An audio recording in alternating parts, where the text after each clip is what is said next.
salva de palmas para as crianças.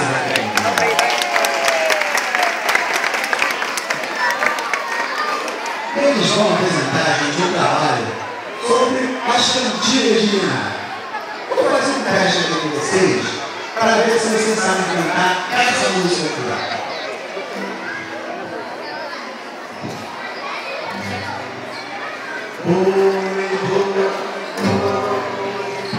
Oi da cara preta, pega essa menina que tem medo de careta.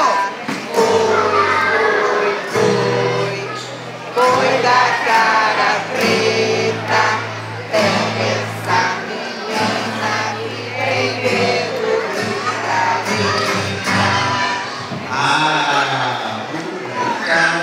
Essa música que as crianças escolheram para mostrar um pouquinho para vocês. Depois vai misturar nesse canto duas coisas. Vamos misturar a flauta, eles estão em processo de aprendizagem, mas eles querem tocar, eles gostam muito, então vão tocar. E vamos também falar algumas coisas que eles querem que eu também. Vamos lá.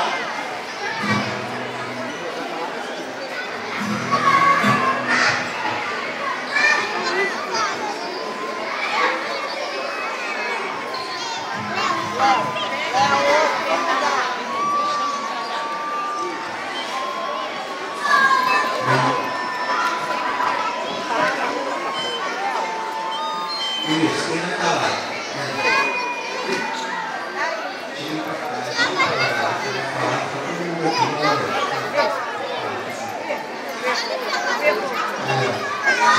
lá.